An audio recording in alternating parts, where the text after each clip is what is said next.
प्रिय मित्रों, आदरणीय नागरिक बंधुओं, भाइयों और बहनों, सादर नमस्कार। आज आपको इस वीडियो में धारा 164 सीआरपीसी के बारे में बताया जाएगा।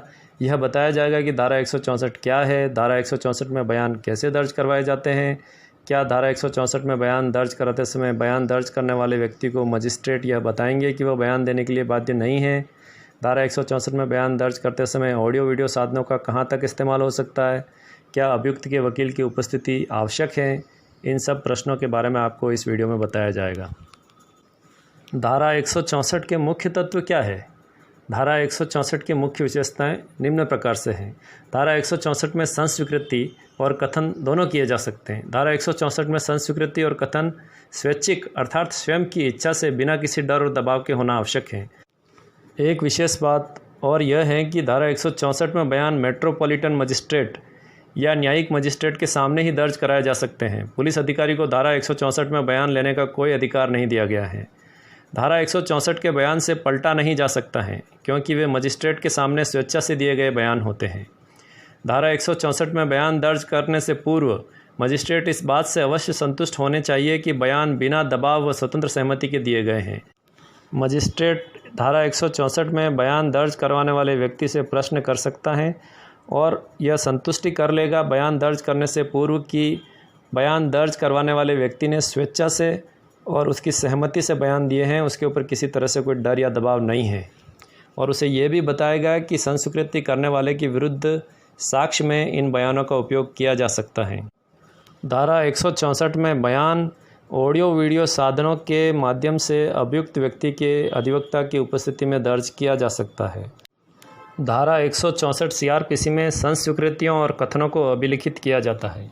धारा 164(1) कोई महानगर मजिस्ट्रेट या न्यायिक मजिस्ट्रेट चाहे उसे मामले में अधिकारिता हो या न हो, इस अध्याय के अधीन तत्समय प्रवृत्त किसी अन्य विधि के अधीन किसी अन्वेषण के दौरान या तत्पश्चात जांच या विचारण प्रारंभ होने से पूर्व किसी समय अपने से की गई किसी संस्वीकृति या कथन को अभिलिखित कर सकता है। परंतु इस धारा के अधीन कथन या संस्वीकृति अपराध के अभियुक्त व्यक्ति के अधिवक्ता की उपस्थिति में दृश्य श्रव्य यानी कि ऑडियो विजुअल इलेक्ट्रॉनिक साधनों के द्वारा भी अभिलिखित किया जा सकेगा। धारा 164 उपधारा 2 मजिस्ट्रेट संस्वीकृति करने वाले व्यक्ति द्वारा स्वेच्छा से संस्वीकृति किए जाने पर ही उसे लेखबद्ध करेगा।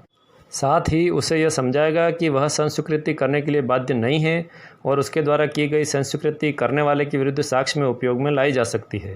धारा 164(3) यदि संस्वीकृति करने वाला व्यक्ति मजिस्ट्रेट के समक्ष यह कथन करता है कि वह संस्वीकृति नहीं करना चाहता है तो मजिस्ट्रेट ऐसे व्यक्ति को पुलिस की अभिरक्षा में निरोध को प्राधिकृत नहीं करेगा।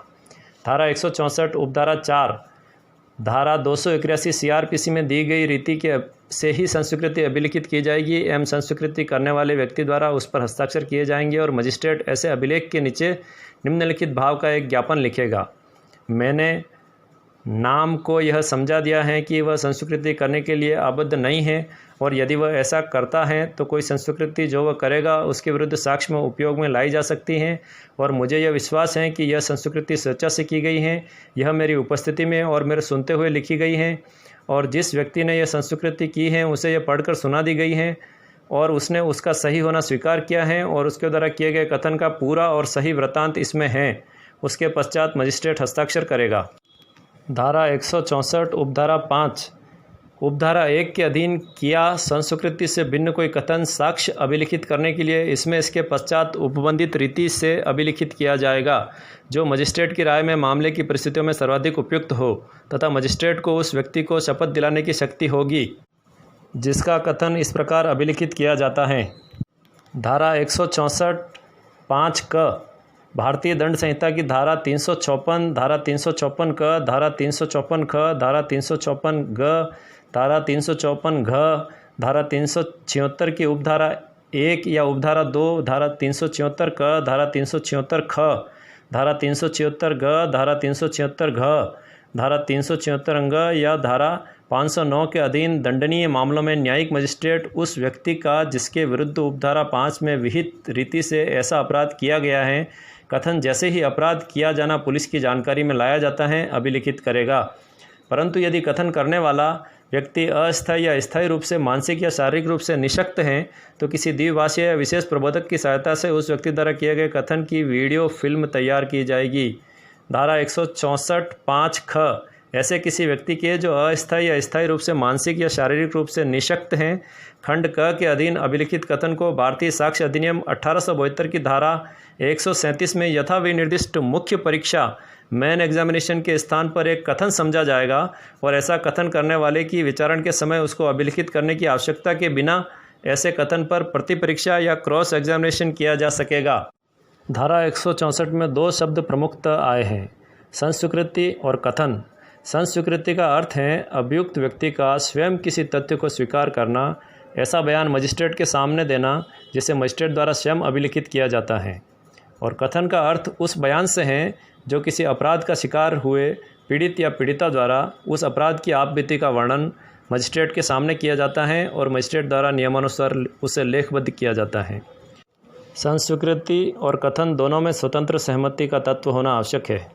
यदि आपको हमारा ये वीडियो उपयोगी लगा हो तो कृपया हमारे चैनल को सब्सक्राइब और शेयर करना मत भूलिएगा। अगले वीडियो में कुछ नए कानूनी प्रश्नों के उत्तर के साथ फिर मिलते हैं। तब तक के लिए धन्यवाद। जय हिंद।